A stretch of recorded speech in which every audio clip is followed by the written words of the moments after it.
sekitar 418 kasus yang kami temukan. Menelusuri juga bahwa ditemukan 399 kasus diputus di pengadilan negeri. Kemudian ada pengadilan tinggi atau banding ada sekitar 17 kasus Bapak Ibu sekalian, dan putusan Mahkamah Agung ada 22 kasus yang kami temukan. Baik, selanjutnya ini paparan data yang perlu kami sampaikan. Ada tindak pidana berkaitan dengan kegiatan eksplorasi dan eksploitasi tanpa kontrak kerjasama dengan badan pelaksana sebagaimana dimaksud di dalam pasal 52 Undang-Undang Migrasi.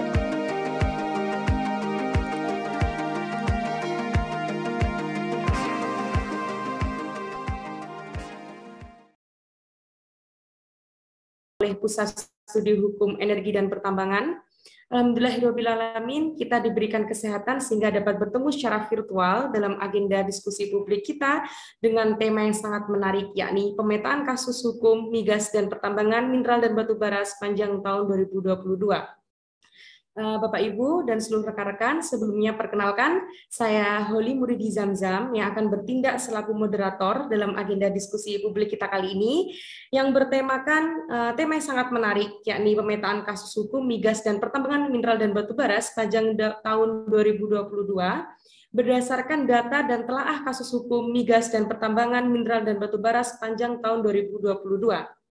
Bapak Ibu, materi kita sangat menarik tersebut akan dibahas oleh tim advokasi dari Puset, yang dimana sebelumnya saya akan memperkenalkan terlebih dahulu bahwa Pusat Studi Hukum Energi dan Pertambangan atau Puset merupakan lembaga yang fokus pada studi, kajian, dan advokasi dalam sektor hukum pertambangan. Untuk itu Puset berkomitmen terhadap diskursus isu-isu hukum dalam bidang hukum energi dan juga pertambangan, yang dimana salah satu bentuk dari implementasi dan komitmen dari Puset itu sendiri dengan menyelenggarakan diskusi publik kita yang pada pagi hari ini, yang dimana kita akan mengetahui secara bersama-sama yang akan dipaparkan oleh tim advokasi, yakni berkaitan dengan kumpulan-kumpulan atas putusan-putusan pengadilan terkait dengan isu hukum migas dan juga pertambangan mineral dan batu bara sepanjang tahun 2022, yang dimana Bapak Ibu dan seluruh rekan-rekan perlu kita ketahui bahwa tim advokasi dari Puset mengambil data yang diperoleh dari Direktori Putusan Mahkamah Agung sepanjang tahun 2022, yang dimana dalam pencarian kita akan mencari dengan kata kunci pertambangan, yang dimana kita menemukan ratusan putusan pengadilan dalam sektor hukum migas dan juga pertambangan mineral dan batu bara. Nah, Bapak Ibu, materi kita yang sangat menarik ini yang akan kita diskusikan ini, kita juga akan melihat seberapa banyak serta alasan-alasan apakah yang ada dalam putusan hakim tersebut dalam putusan berkaitan dengan hukum migas dan pertambangan mineral tersebut. Yang dimana langsung saja saya akan mempersilahkan pemateri yang pertama, yakni Bang Wirdan. Bang Wirdan ini merupakan sarjana hukum yang dimana juga ketua di bidang advokasi dari Pusat Studi Hukum Energi dan Pertambangan. Baik, selamat datang Bang Wirdan. Ya, selamat datang Mbak Holly. Silakan bergabung Bang Wirdan. Oke, terima kasih.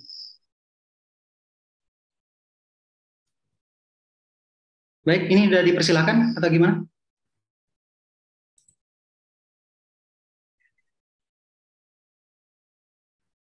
Mbak moderator, apa sudah dipersilahkan atau gimana?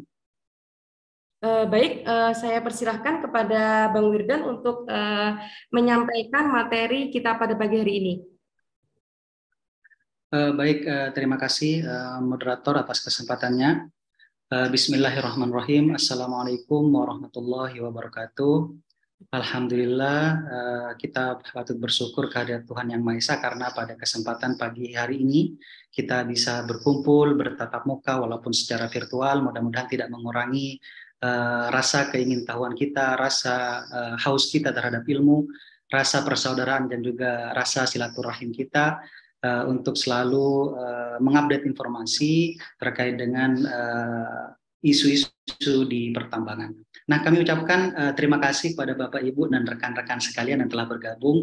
Luar biasa sekali ini semangatnya. Di sini ada Ibu Rani. Terima kasih Ibu telah bergabung bersama kami di Pusat Studi Hukum Energi dan Pertambangan pada diskusi kali ini. Ada Ibu Yuliana Dewi ini, luar biasa dari Kejaksaan. Terima kasih telah bergabung dengan kita pada kesempatan kali ini. Dan juga ada dari BEM ini, anak muda luar biasa, kami apresiasi luar biasa sekali. Mas Dandi dari BEM, tulisannya di belakang ada BEM. Terima kasih Mas Dandi telah bergabung. Tak lupa kami sampaikan juga kepada Bapak, Ibu, dan rekan-rekan sekalian pada kesempatan kali ini bahwa Pusat Studi Hukum Energi dan Pertambangan ini beberapa waktu lalu menyelenggarakan lomba tulis atau lomba karya tulis esai berupa esai. Nah, prosesnya sudah sekitar 1,5 bulan yang lalu, dan saat ini masih dalam tahap penilaian oleh juri, dan kemudian dilanjutkan nanti di bulan Mei kita akan ada gawe besar, yaitu Kongres Mahasiswa yang rencananya akan dilaksanakan atau diselenggarakan pada bulan Mei ke depan. Dan di samping itu kegiatan-kegiatan juga banyak akan diselenggarakan oleh Pusat Studi Hukum Energi dan Pertambangan. Dan segera launching, insya Allah segera launching nanti beberapa waktu ke depan kita akan membuka layanan hukum, istilahnya membuka layanan pengaduan hukum khusus Bapak Ibu di daerah atau dimanapun yang ingin berkonsultasi terkait dengan permasalahan-permasalahan hukum, khususnya di sektor energi dan pertambangan. Karena kita fokus di studi dan juga advokasi di sektor energi dan pertambangan. Kami akan segera launching layanan tersebut. Dan mudah-mudahan hal itu bisa mewujudkan cita-cita bangsa, cita-cita kita, khususnya para founding people kita yang menyusun yang menyusun dasar hukum kita terkait dengan pasal 33 Undang-Undang Dasar 1945. Baik Bapak Ibu dan rekan-rekan sekalian, sebagaimana tadi disampaikan oleh Mbak Moderator bahwa pada kesempatan pagi hari ini kita akan bersama-sama akan membahas mengenai pemetaan kasus hukum yang telah dilakukan oleh teman-teman di Pusat Studi Hukum Energi dan Pertambangan. Kami mohon panitia untuk dibantu penayangan slide-nya. Baik, Bapak Ibu dan rekan-rekan sekalian, kami sebenarnya Pusat Studi Hukum Energi dan Pertambangan ini rutin setiap tahun melakukan pemetaan terhadap kasus-kasus di sektor energi dan pertambangan, khususnya yang telah diputus oleh pengadilan. Nah, selama tahun 2022 ini kami juga melakukan hal tersebut. Jadi dari bulan Januari hingga bulan Desember tahun 2022 kemarin, kami memetakan kasus-kasus yang telah diputus oleh pengadilan, khususnya terkait dengan putusan yang diupload di Direktorim Putusan Mahkamah Agung, seperti itu. Nah, dari putusan-putusan tersebut tentu kami di tim riset di bidang advokasi ini melakukan pemetaan, maka ada kasus pidana, TUN, dan juga perdata, dan yang lain, seperti itu. Nah, kegiatan ini rutin kami laksanakan setiap tahun. Dari tahun 2020 ada sekitar 300-an kasus, kemudian di tahun 2021 kemarin kita juga melaksanakan kegiatan yang sama, ya, ini terkait dengan pemetaan kasus hukum, ada sekitar 375 putusan yang kami kumpulkan waktu itu di sektor energi dan pertambangan. Nah, baik Bapak Ibu, langsung ke slide selanjutnya.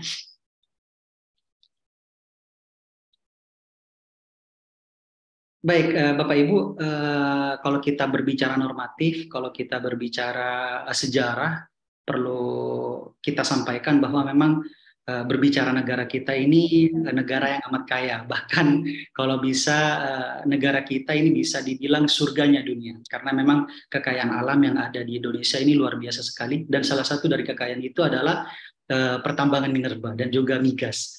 Nah, karena besarnya kekayaan tersebut, maka potensi-potensi migas di Indonesia perlu dieksplorasi, perlu dieksploitasi untuk kesejahteraan masyarakat di Indonesia. Namun di samping itu, dengan keterbatasan negara tentu, negara memperbolehkan kepada orang-orang atau kelompok ataupun perusahaan badan hukum untuk melakukan pengusahaan terhadap kegiatan usaha pertambangan itu. Nah, dalam hal ini, karena potensi kekayaan dan potensi keuntungan itu yang dihasilkan dari minerba dan juga migas, banyak kelompok atau orang ataupun perusahaan saling bersaing untuk memperoleh keuntungan dari pertambangan dan juga migas. Dengan biaya kita selama tahun kemarin 2022 itu kan sebulan ada yang 500, ada yang 500, tergantung aktivitas kita. Oke, baik, terima kasih. Bentar, ke atas dulu Mbak. Di atas tadi. Halo? Masih di pendahuluan tadi?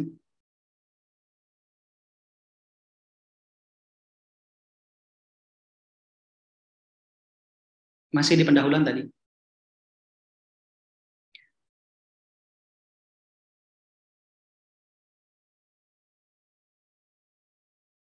Baik, nanti kami sampaikan hasil riset kami terkait dengan pemetaan kasus hukum ini.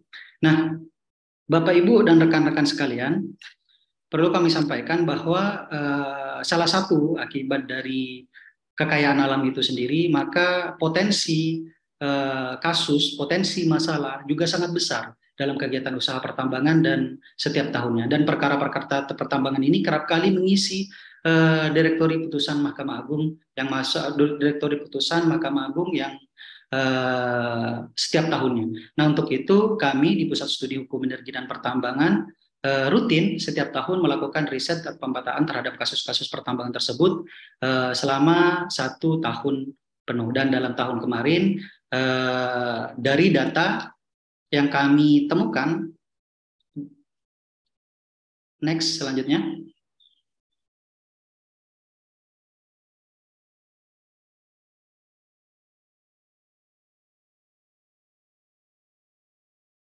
Oke.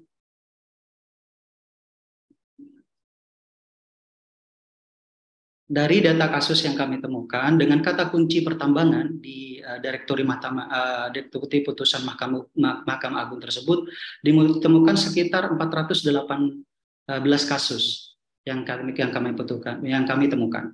Jadi kalau kita klik atau kata kunci dengan kata kunci pertambangan ditemukan sekitar 418 putusan yang kami temukan di direktori putusan Mahkamah Agung.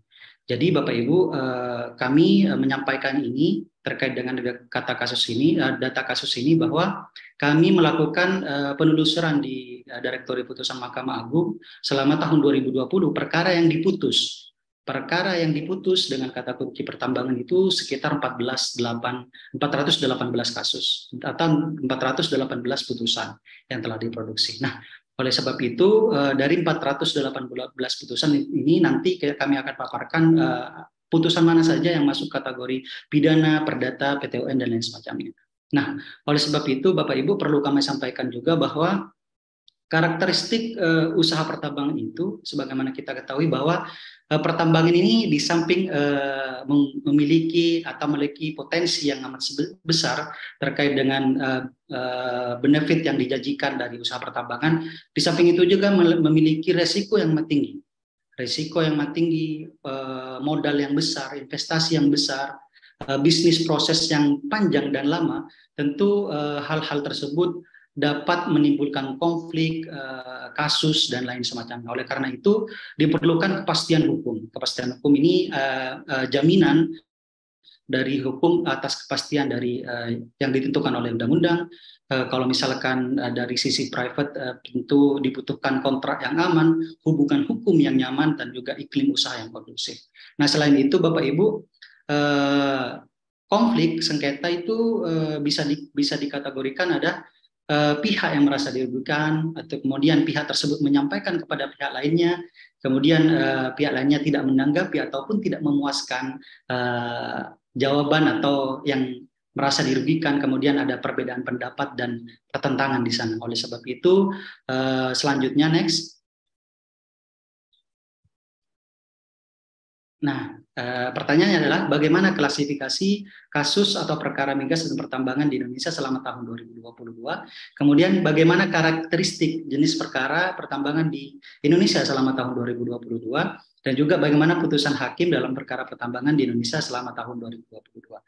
Nah, Bapak Ibu dan rekan-rekan sekalian, selanjutnya. Nah, jika ditelusuri di putusan Mahkamah Agung dengan kata kunci pertambangan sebagaimana kami sampaikan tadi, dan ditemukan 418 putusan yang kami temukan selama tahun 2022, maka kami bisa paparkan karakteristik putusan yang diputus oleh pengadilan selama tahun 2022 dengan kata kunci pertambangan menghasilkan data atau jumlah perkara sebagaimana berikut yang kami tampilkan. Nah, di bulan Januari itu ada sekitar 70 perkara yang diputus oleh pengadilan dengan kata kunci pertambangan. Dan juga di bulan Februari bisa Bapak Ibu lihat ada 46 putusan, Maret ada 12 putusan, dan juga April ada sekitar 39 putusan, dan Mei ada sekitar 32 putusan. Kemudian bulan Juni ada sekitar 57, dan Juli ada 22, 28 untuk Agustus dan September. Kemudian meningkat kembali di bulan Oktober ada 36, dan November ada 39, dan Desember terakhir ada 15 putusan yang kami temukan di Direktori Putusan Mahkamah Agung dengan kata kunci pertambangan. Nah, selanjutnya kami memetakan juga karakteristiknya terkait dengan ini masuk perkara minerba atau migas seperti itu. Nah, kami temukan dari 418 kasus tersebut ada sekitar 367 perkara minerba. Kemudian ada sekitar 51 kasus atau putusan yaitu masuk di perkara migas seperti itu.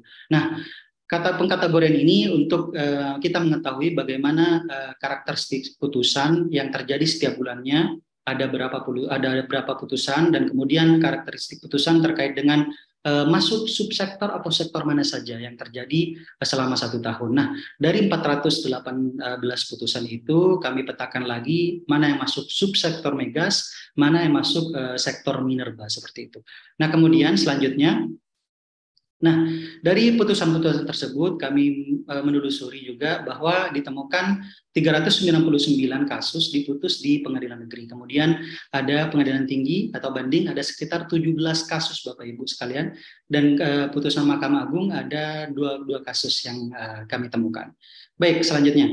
Ini paparan data yang perlu kami sampaikan, pemetaan dari kasus per bulan dan juga kategori kasus per sektor atau subsektor seperti itu. Nah, kemudian selanjutnya, ini perlu kami sampaikan bahwa jumlah perkara migas dan pertambangan berdasarkan jenis kasus. Nah, dari 418 putusan tersebut ditemukan bahwa 321 putusan itu perkara pidana. Nah, ada juga sekitar 34 putusan perkara perdata dan juga sekitar 57 putusan perkara tata usaha negara, dan juga ada sekitar 6 putusan Bapak Ibu sekalian di perselisihan hubungan industrial, dan ini berkaitan dengan kasus pertambangan. Kami petakan juga terkait dengan perselisihan hubungan industrial di sini. Nah, kemudian yang selanjutnya, perlu kami sampaikan Bapak Ibu dan rekan-rekan sekalian, di sini karena pidana yang paling banyak tadi disampaikan dari data yang kami kumpulkan, bahwa perkara pidana pertambangan ini didasarkan dari jenis kasusnya. Dalam hal ini ada pidana pertambangan ilegal atau PETI yang selama ini kita kenal dengan sebutan penambangan tanpa izin dan semacamnya. Kemudian melakukan pengolahan dan pemurnian tanpa izin ada sekitar 31 kasus. Kemudian yang tadi penambangan ilegal ada sekitar 210 kasus. Dan ini tentu perkara yang diputus Bapak Ibu sekalian, dan kami yang kami bisa temukan di Direktori Putusan Mahkamah Agung. Karena berdasar kepada putusan berarti ada sekitar 210 putusan yang kami temukan terkait dengan PETI. Mungkin di luar sana banyak kasus-kasus PETI yang belum diputus, bahkan mungkin ada kasus-kasus PETI juga yang sampai saat ini belum menjadi kasus seperti itu. Walaupun secara normatif dalam undang-undang PETI dilarang, dan juga dalam hal ini ada ancaman pidana yang bisa dikenakan terhadap pelaku-pelaku PETI. Jadi real data yang kami sampaikan di sini adalah berdasar kepada Direktori Putusan Mahkamah Agung. Jadi 210 ini kami temukan dari 480 kasus, dari dari kasus pidana, maksud kami ditemukan kasus pidana tersebut sekitar 210 itu perkara pidana. Perkara pidana PETI, penambangan tanpa izin, kemudian ada 31 perkara atau ada 31 putusan perkara pidana itu melakukan pengolahan dan pemurnian tanpa izin. Kemudian ada sekitar 14 perkara. Kembali lagi dulu Mbak, belum selesai tadi. Ada sekitar 14 perkara atau 14 putusan itu terkait dengan pidana mengganggu, merintangi kegiatan usaha pertambangan. Nah, kemudian ada sekitar 5 perkara terkait dengan penambangan tidak sesuai dengan izinnya. Misalkan ada dia penambangannya melakukan operasi produksi, kemudian izinnya belum operasi produksi misalkan.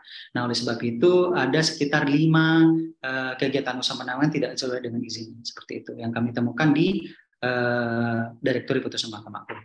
Nah, kemudian ada satu perkara lain-lain di sini ada sekitar 10, maksud kami tidak melakukan reklamasi ada 1 perkara, kemudian ada lain-lain ini ada 10 perkara, ada isu-isu suap, korupsi dan lain semacamnya. Nah, kami fokus kepada pidana minerba, pidana yang diatur dalam Undang-Undang 3 tahun 2020 terkait dengan PETI, melakukan penambangan tanpa izin, mengganggu, merintangi dan juga kegiatan penambangan yang tidak sesuai dengan izinnya seperti itu. Nah, selanjutnya. Baik, Bapak Ibu dan rekan-rekan sekalian, ini menarik sekali terkait dengan tambang ilegal atau kita bisa kenal penambangan tanpa izin atau PETI itu. Hal tersebut Bapak Ibu dan rekan-rekan sekalian diatur di pasal 158 Undang-Undang Minerba dengan ancaman pidana 5 tahun dan juga denda paling banyak 100 miliar. Jumlah putusan yang kami temukan di sini ada sekitar 110 putusan. Nah, kasus pertambangan tambang ini di tahun 2022 yang kami temukan terkait dengan kasus PETI atau tambang ilegal itu ada sekitar 210 putusan yang kami temukan di Direktori Putusan Mahkamah Agung seperti itu. Nah, kemudian ada kasus kedua pidana, yang ini menampung, memanfaatkan, melakukan pengolahan dan pemurnian, pengangkutan, penjualan yang bukan dari pemegang izin. Nah, dalam hal ini diatur dalam pasal 161 Undang-Undang Minerba, dipidana penjara paling lama 5 tahun dan denda paling banyak 100 miliar rupiah. Nah, ini ada sekitar 36 putusan yang kami temukan.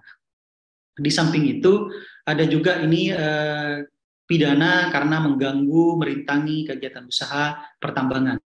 Ini diatur dalam pasal 162 Undang-Undang Minerba, di mana ada ancaman pidana kurungan maksimal paling lama, maksud kami 1 tahun dan denda paling banyak 100 juta dengan jumlah putusan sekitar 14 putusan.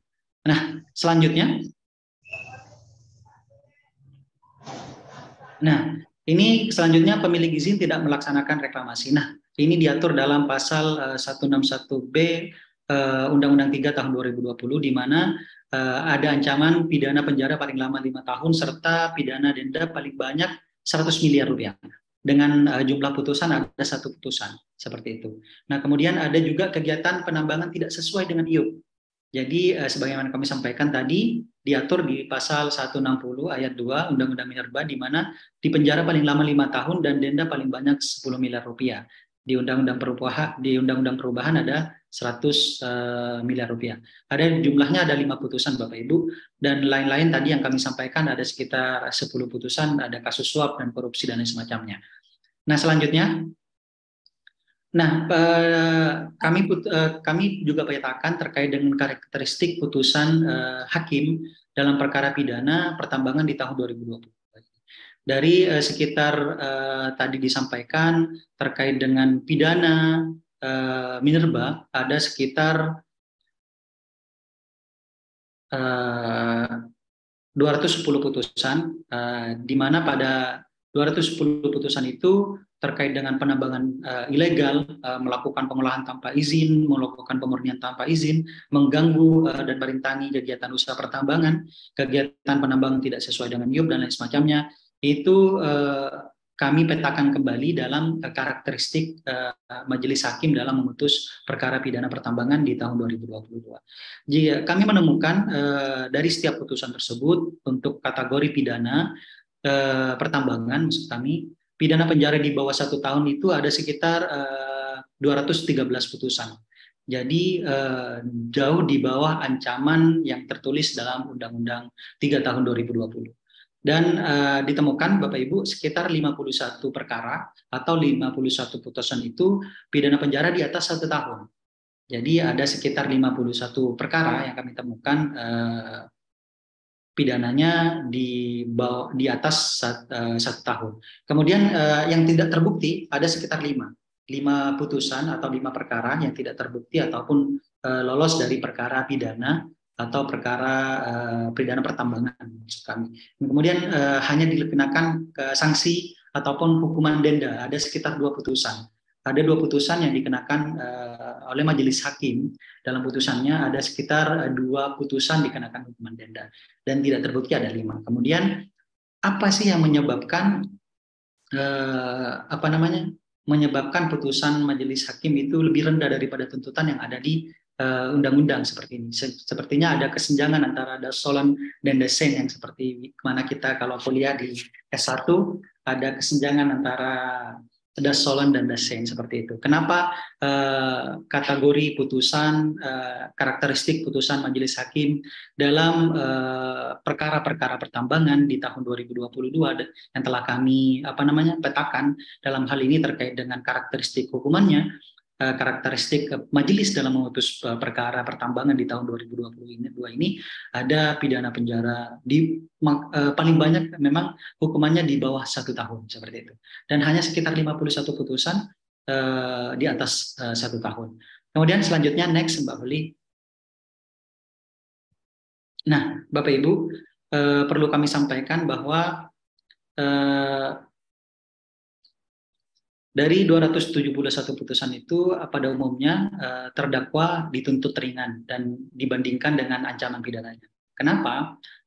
Dari contoh perkara pertambangan ilegal dengan ancaman pidana 5 tahun dan denda 100 miliar rupiah, rata-rata terdakwa tersebut dituntut di bawah 1 tahun. Nah, paling tinggi perkara pidana nomor 147, pidana penjara maksimal 3 tahun dan denda 2 miliar rupiah. Dan paling rendah yang kami temukan dalam pencarian kami, dalam pemetaan kami itu ada putusan nomor 6 tahun 2022 terkait dengan pidana penjara 1 bulan 15 hari dan denda 5 juta rupiah. Nah, kenapa hal tersebut terjadi? Kenapa putusan tertinggi pun terkait dengan pidana pertambangan ini lebih rendah dari ancaman pidananya yang diatur dalam Undang-Undang 3 tahun 2020. Selanjutnya,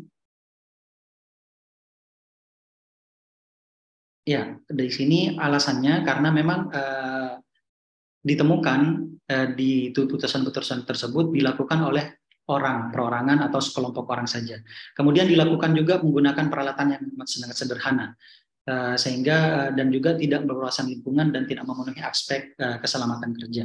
Nah, Bapak Ibu, dari kasus penambangan ilegal khususnya ya yang kami temukan bahwa memang penambangan yang dilakukan oleh sekelompok orang atau orang tertentu saja dan menggunakan peralatan sederhana seadanya karena memang hanya untuk menggali, menemukan mineral yang terkandung di dalamnya dan juga tidak memenuhi karakteristik penambangan yang baik, tidak menggunakan aspek, tidak memenuhi aspek keselamatan kerja dan lain semacamnya.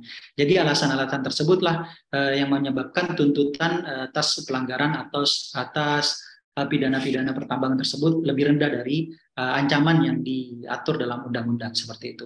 Nah ini yang menyebabkan banyak sekali Bapak Ibu putusan-putusan pidana pertambangan yang diputus rendah, bahkan lebih jauh dari ancaman pidananya yang diatur dalam Undang-Undang 3 tahun 2020 seperti itu. Nah ini untuk perkara kasus pertambangan dan migas selama tahun 2020. Nanti selanjutnya akan disampaikan oleh rekan kami yang akan memaparkan terkait dengan kasus migas dan juga yang lainnya. Namun perlu kami sampaikan bahwa putusan atau kajian riset yang kami lakukan ini berdasar kepada Direktori Putusan Mahkamah Agung. Kalau kita ketik pertambangan, maka akan muncul sekian putusan. dari sekian putusan itu kami kumpulkan, kami petakan kembali mana yang masuk putusan kategori pidana, perdata, dan lain semacamnya. Oleh sebab itu, selama tahun 2022 kami temukan sekitar 418 putusan. Namun tidak memungkinkan bahwa memang ada sebagian putusan nomornya ada, namun putusannya tidak ada seperti itu. Kami temukan putusan namun tidak ketika kami klik dan kita ini putusannya tidak ada yang kami temukan seperti itu.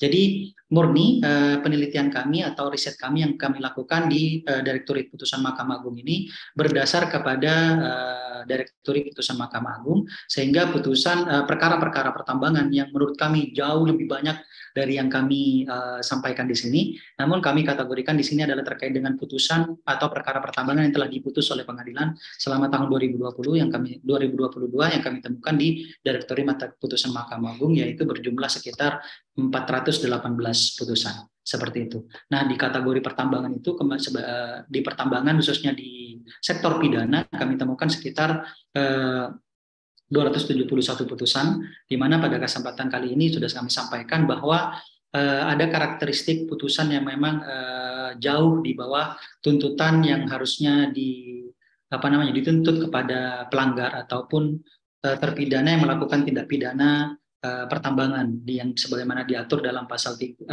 dalam Undang-Undang 3 tahun 2020 terkait dengan pertambangan minerba.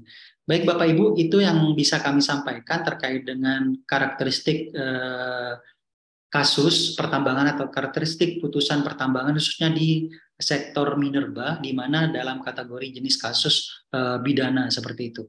Nah, selanjutnya ada rekan kami yang menyampaikan terkait dengan kasus migas. Kasus migas ini akan disampaikan oleh Mas Yusa. Kami kembalikan kepada Mbak Holi untuk diserahkan kembali ke Mas Yusa. Terima kasih. Baik, terima kasih kepada Bang Wirdan yang telah menyampaikan banyaknya kasus berkaitan dengan mineral juga batu bara sepanjang tahun 2022. Penyampaian cukup menarik serta komprehensif yang dimana Bang Wirdan juga menyampaikan berkaitan dengan alasan-alasan hakim serta alasan banyaknya kasus hukum mineral dan batu bara sepanjang tahun 2022.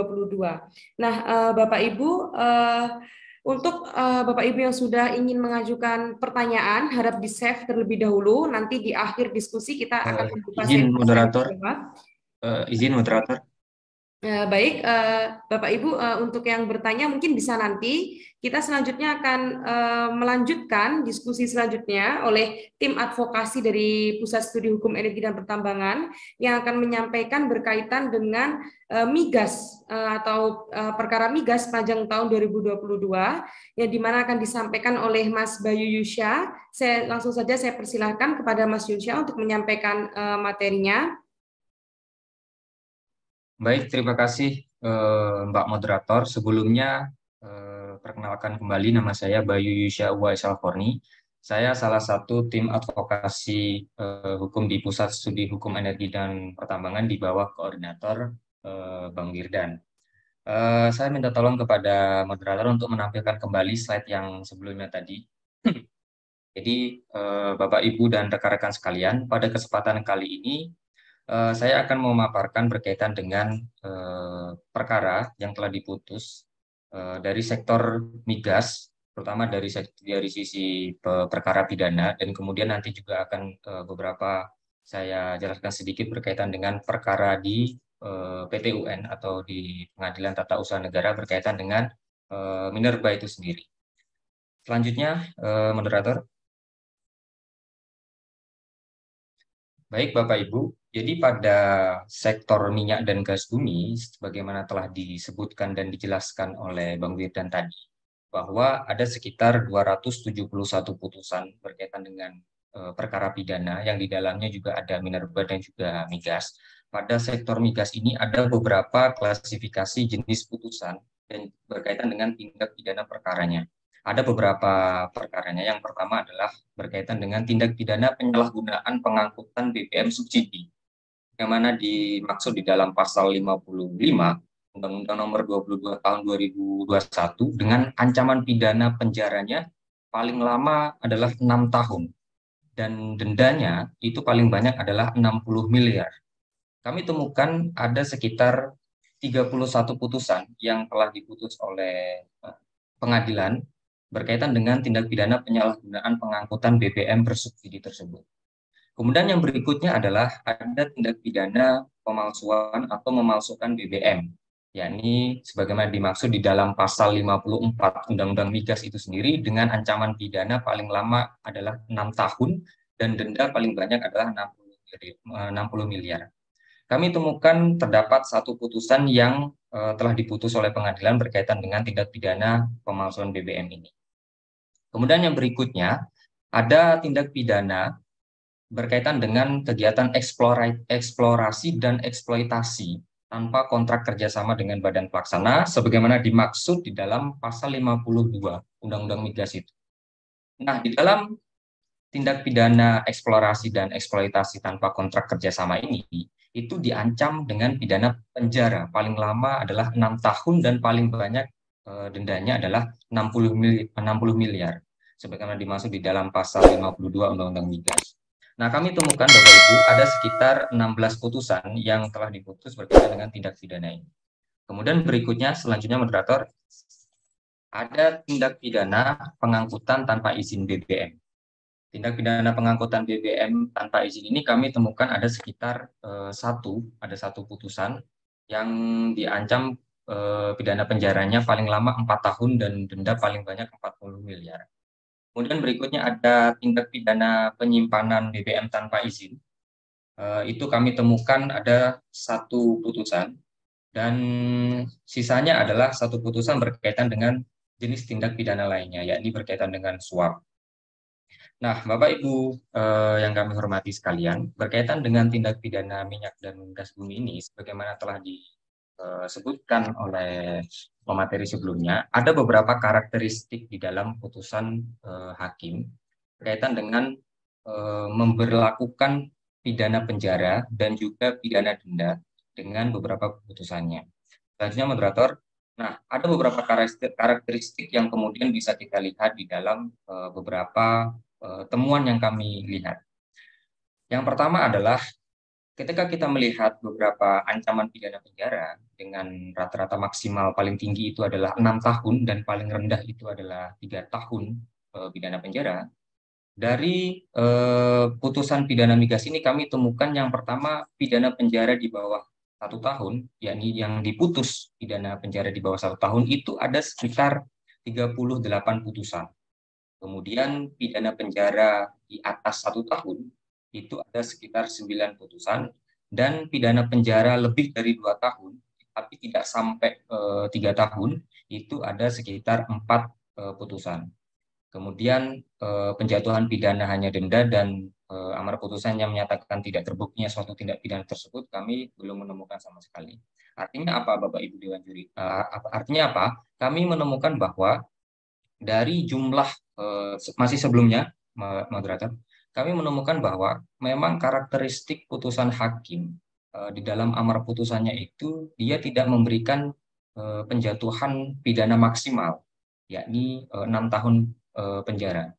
Kemudian dan juga tidak memberikan penjatuhan pidana minimal, yaitu adalah 3 tahun. Artinya kita dapat melihat bahwa memang di dalam perkara migas itu sendiri lebih ringan daripada tuntutan yang disebutkan di dalam Undang-Undang Migas itu sendiri. Nah, kemudian ini menunjukkan bahwa memang di dalam perkara-perkara minyak dan gas bumi, baik itu pengangkutan tanpa izin, kemudian pemalsuan BBM, itu lebih spesifik berkaitan dengan penjatuhan yang lebih ringan. Nah, ini dapat kita lihat dari beberapa karakteristik yang kami sampaikan di sini. Kemudian slide berikutnya, moderator. Nah, kemudian kami juga melakukan pemetaan berkaitan dengan jenis perkara tata usaha negara dari sektor pertambangan minerba. Ada beberapa klasifikasi yang kemudian sudah kita susun di sini. Kami menemukan di Direktori Putusan Mahkamah Agung itu dengan kata kunci pertambangan. Di dalam Direktori Putusan tersebut, data yang ada di dalam direktori itu, kemudian kami masih olah kembali, kemudian kami susun berdasarkan klasifikasi objek sengketa di dalam beberapa putusan yang telah di-upload maupun hanya sebatas disampaikan di dalam websitenya. Ada sekitar 57 putusan yang kemudian kami temukan. Di antaranya ada beberapa klasifikasinya. Yang pertama adalah perkara tun dengan objek sengketa itu adalah tindakan administratif atau tindakan faktual pejabat tata usaha negara yang tidak memasukkan dokumen tata usaha negara. Kami temukan ada sekitar 39 kasus di sini dengan status 1 ditolak, kemudian ada 38 yang dikabulkan. Nah, tindakan faktual ini berkaitan dengan penyerahan dokumen dari pemerintah daerah. Kalau kita ketahui bersama ada perbedaan rezim di tahun 2010, kemudian 2014 sampai dengan 2020 berkaitan dengan kewenangan pemerintah daerah berkaitan dengan perizinan usaha pertambangan itu sendiri. Yang dimana pada 2014 itu yang semula kewenangan pemerintah daerah, kabupaten atau kota dilimpahkan kepada provinsi gubernur itu sendiri. Kemudian pada 2020 dengan lahirnya Undang-Undang 3 2020 itu seluruh kewenangan perizinannya itu dilimpahkan kepada pusat. Kemudian selanjutnya ada objek sengketa berkaitan dengan pencabutan izin usaha pertambangan. Nah, ini menarik sekali. Kami temukan hanya sekitar 4 kasus dari objek sengketa pencabutan izin usaha pertambangan dan keempat-empatnya itu dikabulkan oleh pengadilan. Kemudian berikutnya ada tindakan administratif tidak menyerahkan dokumen izin usaha pertambangan, itu ada sekitar 4 kasus dan 1 ditolak dan kemudian 3 dikabulkan. Berikutnya ada tindakan administratif tidak melakukan proses peningkatan izin usaha pertambangan ke dalam izin usaha operasi produksi. Itu ada sekitar 2 kasus dan kedua-duanya itu dikabulkan. Berikutnya juga ada tindakan administratif penolakan perpanjangan izin usaha pertambangan.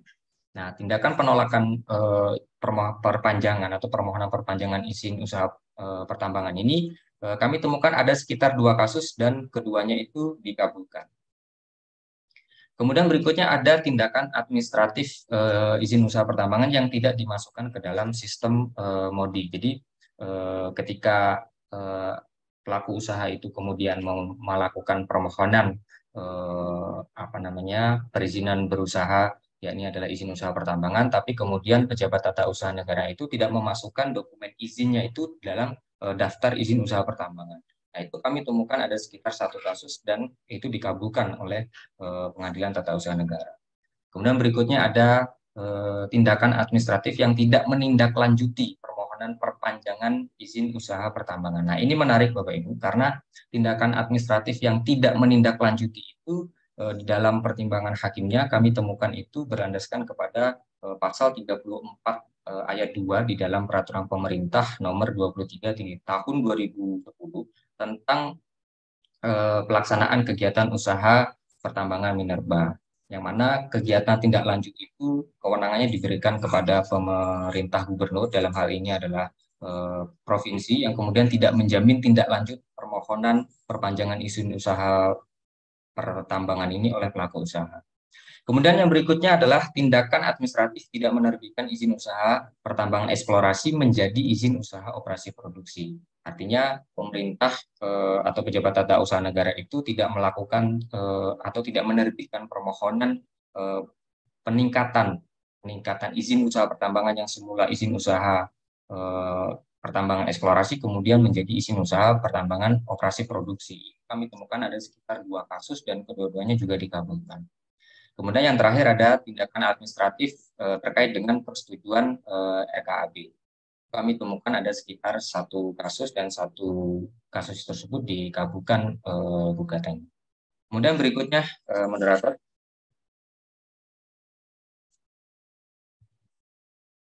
Nah, berikutnya di sini kami menjelaskan berkaitan dengan kasus dari segi perdata dan juga hubungan industrial.